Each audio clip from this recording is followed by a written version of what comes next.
Hi everyone, welcome back to This Book Belongs to Pam.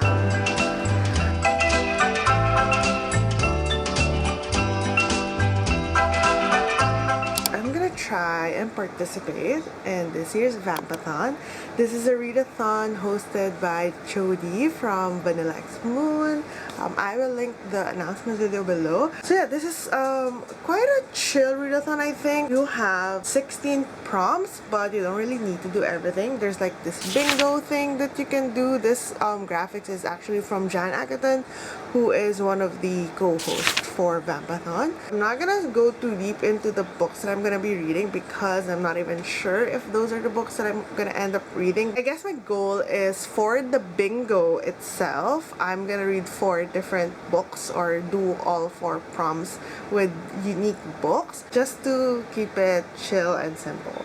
I'm gonna continue City of Glass. I am at chapter 13, which is page 292. That's 51% of City of Glass, and I actually started reading this yesterday, so I think it still counts. I'm actually heading out now. If you can see, I'm in workout clothes because I'm gonna be playing badminton with a couple of my friends, and then I'm gonna be back to just read and obviously clean the house, do chores kind of thing. It's the weekend, it's holiday for us on Monday, so this readathon works out perfectly in that sense where I have an actual free day. For now, I think I'm just gonna read City of Glass on the way to badminton and on the way back, and then I'll check in with you afterward. Happy Vampathon, everyone!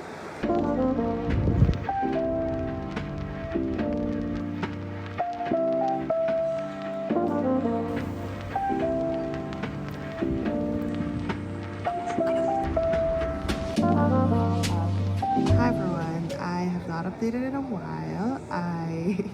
It is 6:55 p.m. so I went to badminton earlier, and when I got back I was just so tired that I just wanted to lie down. I have been listening to the audiobook. I think you've seen that. So the way that I'm reading City of Glass is I have the Kindle version, but I also have the audiobook from the libraries. Choosing one or the other depending on the situation, because the pacing is kind of slow. The writing style is really not my favorite.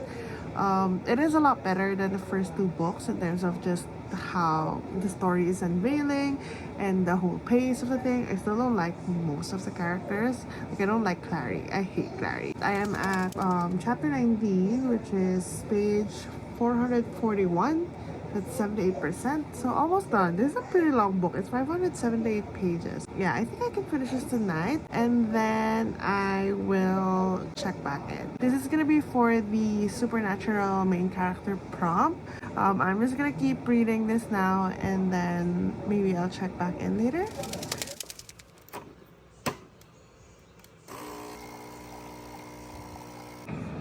Hi everyone, this is a slightly different angle.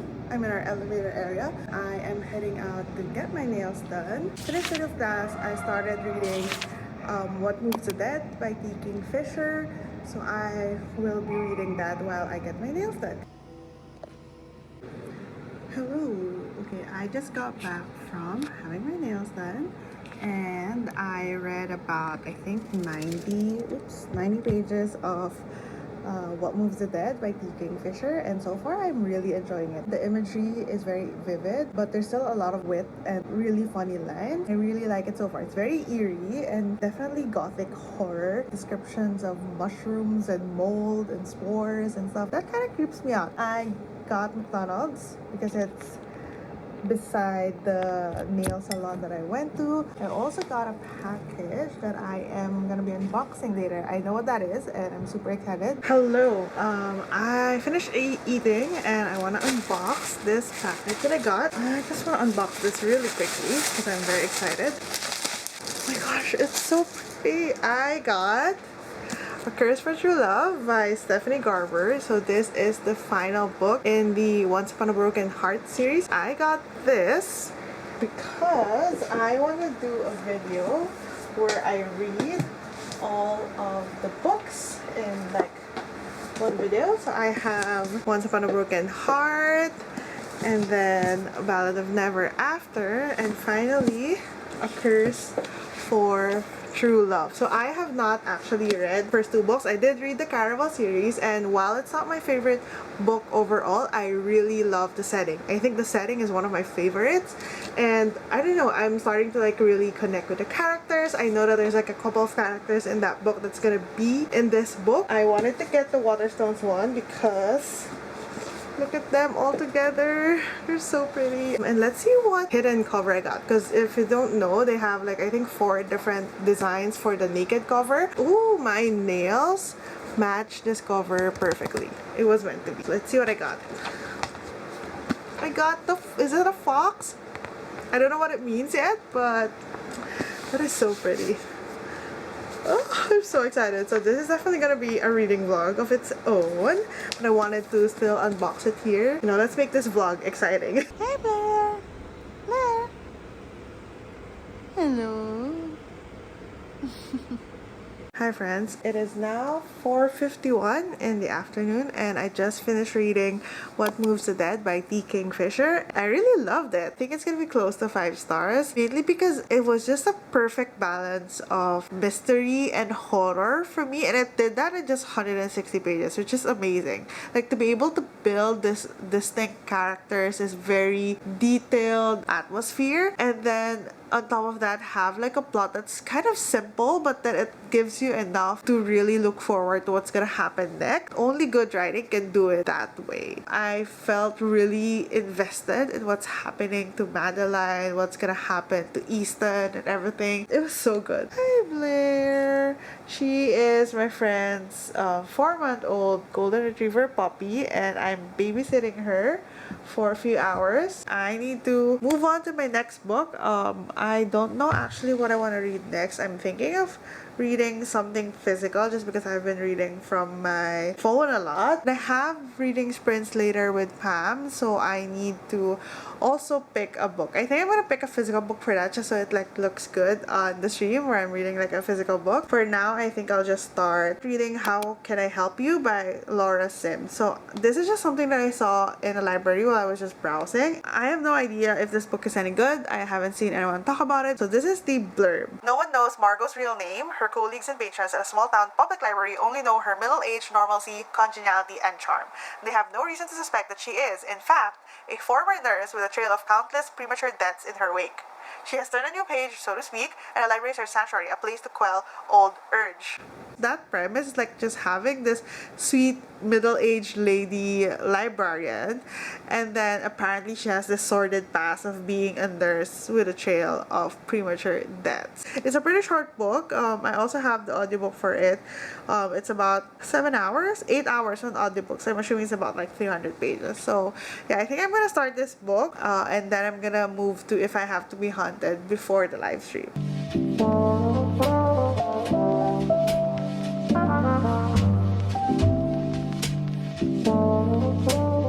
I am so orange right now. Earlier today, while I was getting my nails done, I saw that the nail salon was beside a Lord-style bakery, and I love these egg tarts, so I thought I'd just get one and have it as a snack. I've read 4 pages of How Can I Help You, and it's been just an introduction, so we do know that this person has done something because she has changed her hair, changed her name, changed everything.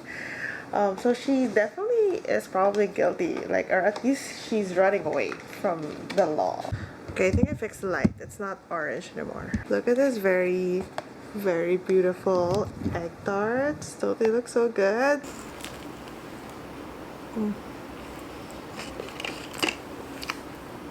So I haven't done live streams in a while, so I'm just starting to set things up. It's 6:24 and we start stream at 7. I am gonna be reading If I Have to Be Haunted by Miranda Sun. I don't know much about this except that it's like a ghost and this girl who's gonna try and solve the murder or try to revive that dead person ghost thing. I don't know much, but I think it's kind of like a contemporary YA paranormal romance, so that's why I'm reading this. Okay, basically they're insane.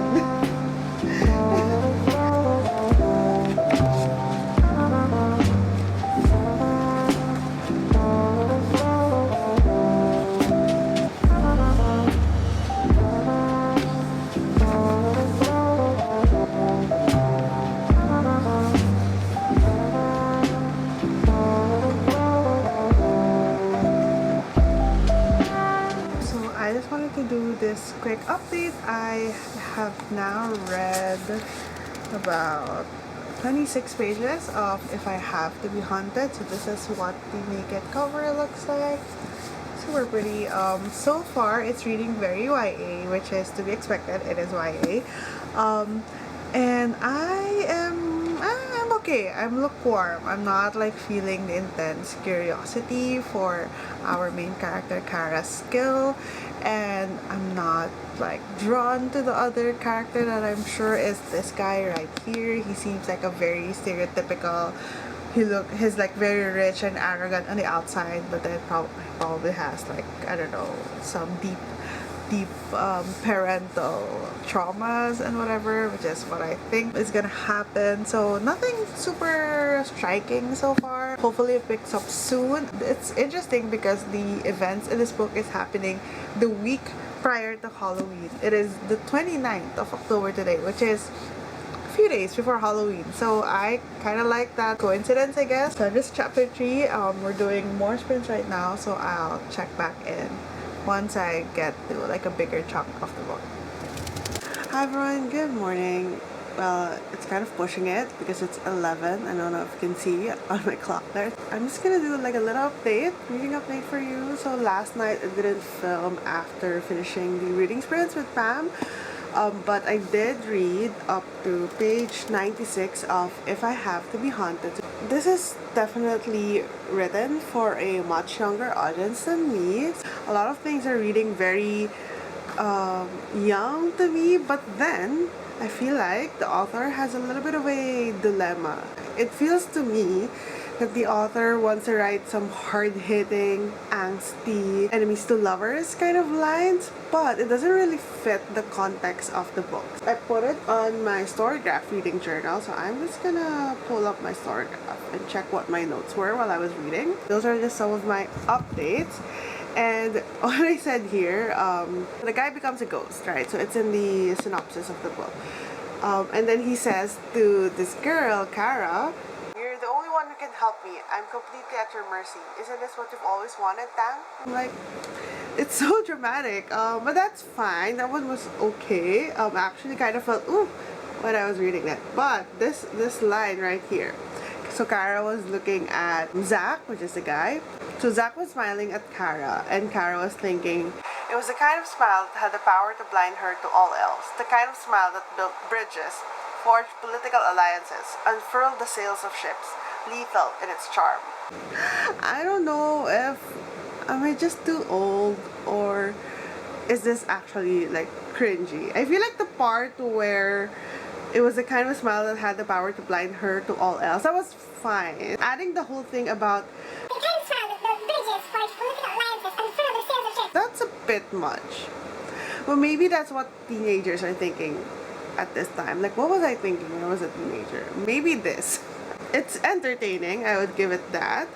It's not bad. It's kind of slow to pick up. I think the author was trying to establish this enemies aspect. Felt like because it was just such random ass scenes of them bickering about the most random ass teenager school things, it didn't like hit as much. It felt very repetitive in that beginning. We're going into a lot of the magical, fantastical elements because of the whole ghost speaking. So what are my plans today? One is I need to take a photo for Vampathon Day 3. In the bingo board, I only need to read a spooky graphic novel or manga, read a spooky book rom-com, and then I'll get a bingo. Or a thriller murder mystery, which I'm reading right now, and a book with a witchy vibe.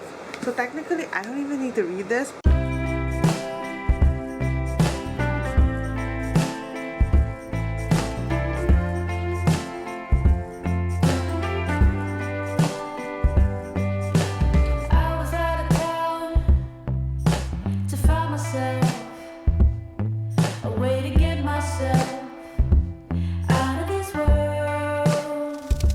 I did a really poor job at vlogging today because it is a work day for me. I just somewhat finished work, and last night I actually finished reading If I Have to Be Haunted by Miranda's Son. This is gonna fulfill the paranormal romance prompt and also like reading in the dark prompt. So my thoughts on this is that I'm just okay with it. I think this book could use a bit more work in terms of just solidifying the world, the tone of voice, and the overall like vibe that the book has, because there's like a mix of things here. The story itself, it has this sort of Narnia element where there's this world that's very different but also very similar to the real world, but then it's like magical, whimsical. I get that, but I didn't really feel that from like the writing, from the descriptions of the world, from the way our characters interact with the world. It didn't feel magical. Maybe for a younger audience, it could be enjoyable. It could have been really interesting. There's also this weird thing where main character here is Chinese American. So there's like a lot of talk about like Chinese folk tales, not really folk tales, but more of like, I guess, culture in terms of like this whole concept of the red string of fate, ghost speaking and things like that. But then as you go through the whole story, there's a lot more emphasis on Western type of mythologies, things that are more commonly associated with Western tales. There are some parts here, especially the beginning, where I felt like it was too petty, too young, but then that is the audience, so maybe if you are in that demographic, you might enjoy this more. So yeah, my camera battery is dying, so I'm just gonna say the book that I'm currently listening to is How Can I Help You by Laura Sims. I actually started reading this, but then I saw that the audiobook is available, so I snagged that, and so far I'm like 23% in, and we're still just getting glimpses of like who our main character is and what her past is. Something happened now in the library that is quite exciting, and yeah, I will update you once I have more to say about How Can I Help You by Laura Sims.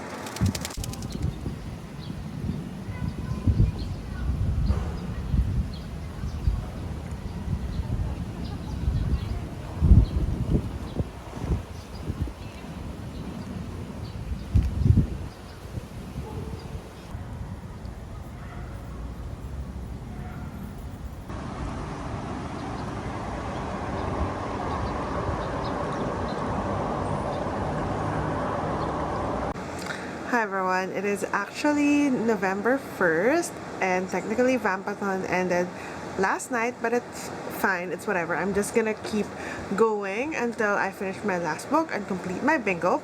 So I finished listening to How Can I Help You by Laura Sims. This is my mystery thriller book, and it was okay. It was so. I really loved the premise. I felt like it had a lot of legs, but the execution is I needed a little bit more. It felt very much like a character study. We're in the mind of the antagonist in the story, so we're just trying to figure out why she did what she did. Is she gonna do something next? But then another character was introduced, and that character sort of vehicle for us to become like a third person observer of the antagonist, and also she kind of like did this whole meta inception thing where she is writing a book about the antagonist. So reading a book about this character writing a book about this antagonist. I don't think this is a book that I would like remember. It isn't to the level of I recently read The Devotion of Suspect X, and that's also in mostly in the mind of the antagonist. Really went into a character study, and also the plot itself is interesting. This one is a bit, it's like flat the entire time. There was like moments in there where I was like interested, but then for the most part it was just like flat, and then it ended. The next book and the last book that I'm going to be reading for this vlog is for the prompt, the witchy vibes kind of prompt. It's called The Wicked Deep by Shay Earnshaw. I have zero idea what this is about. I just know that there's like a witch trial or something like that happened in the past, and they feel like it's happening again, or like there's revenge happening. So yeah, I don't know, but I am excited to find out. Hi everyone, just doing a quick update because the battery in my camera is dying. I just finished filming this big wrap up of all the books that I've read during my hiatus, so it's really big wrap up, but I just wanted to do an update on The Wicked Deep. So I have read up to chapter 4, which is 51 pages, and so far I'm really liking the vibes and the writing. We have just been introduced to Bo, which is this stranger that's in this island, as well as Penny and her history and the whole Swan Sisters legend, and I'm in it. I don't have much thoughts yet, except that the vibes is very eerie and it definitely fit with the whole spooky, witchy theme. Yeah, that's what I have so far. I will update you once I read some more. Hi guys, sorry for looking this deranged, but I just want to record my theory. I'm currently at like page 220 or something of The Wicked Deep. This is gonna be a bit spoilery, so jump to this timestamp if you don't want to be spoiled in case my theory is correct. My theory is that Penny is Hazel, like the third Swan sister. Like she's Hazel, or like Hazel is inside her. I don't know. I was right. Like I literally just had to read like 3 more sentences from where I stopped to confirm that my theory was right. Now I just need to figure out how that happened. Like what happened in the past that caused it. But my theory was fucking right. I was thinking about this like since page 100. Hello, I'm just here to wrap up this reading vlog and give you like a rundown of all of the books I read. Just have my phone so I can see the bingo board, but yeah, let's just finish off Vampathon. The first book that I read was City of Glass by Cassandra Clare. This was for the supernatural main character prompt, and I gave this one 3 stars. Not much to say really, except that this was probably the best book in the series so far. I've read the first 3 books only, and I'm just excited to go into the next set of books, which is the Infernal Devices, because that is what everyone seems to love. And then I read What Moves the Dead by T. Kingfisher. I read this for the book with a gothic setting and gothic and spooky cover. This one I gave it 5 stars. I really enjoyed it. T. Kingfisher did a really great job with just 150 something pages to really make me go through this whole mystery gothic plot without sacrificing any of the character development and the atmosphere and the whole just setup of the plot. It was done so well. The next one that I read is for the paranormal / supernatural romance prompt, which is If I Have to Be Haunted by Miranda's Son. As you can see, I was just like reading whatever I want from the prompts. I wasn't really thinking too much about the bingo board, which is why I kind of had to like read more books as opposed to just reading like 4 books. So this book I gave 3 stars. I think it's really just because it's YA and I'm not the target demographic for this book. It just felt quite petty to me and the stakes didn't feel too high, even though it is kind of. And I do think that if you were a younger reader, you might actually enjoy this book. There are some lines there that are quite cringy. Then there are some lines there that I feel like out of place. It felt like those lines should be in a more adult novel. There's just a little bit of confusion there in terms of like the tone of voice of the different characters. But I think someone else who loves young adult fantasy would really enjoy it. So yeah. That was If I Have to Be Haunted by Miranda's Son. I needed to read a thriller / murder mystery and a book with a witchy vibe. So for thriller / murder mystery, I listened to How Can I Help You by Laura Sims. Gave this one 2.25 stars. Honestly, it was quite boring. The premise was so incredibly interesting, but I feel like the details that I got was kind of lackluster. Like there's a lot that could have been done with the characters in this book. But yeah, it was a murder mystery. It fit the prompt. It was okay.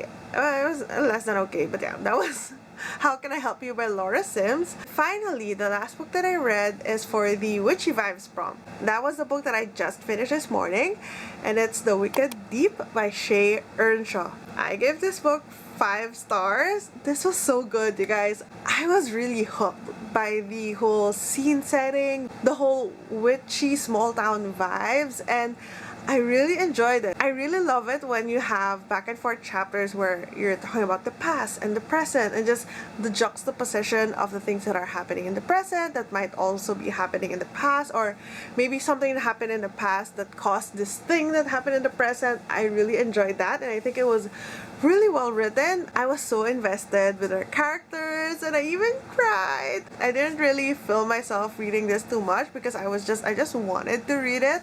I don't want to spoil it, but so happy that I read 2 5-star books in this vlog. I guess that's a good thing about joining readathons. You read books that you might not normally read because you're kind of forced by the prompt, but it can lead to really incredible surprises. That is it for this video. I hope you enjoyed the vlog, and tell me in the comments if you have read any of the books I read here. Maybe leave a bunny, or I'm pretty sure there's like a bunny emoji. So leave a bunny emoji in the comments if you made it this far, and I will see you in the next video.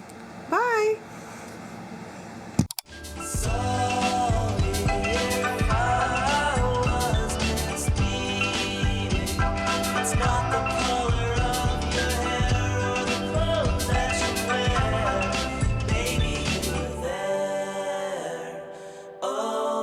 Baby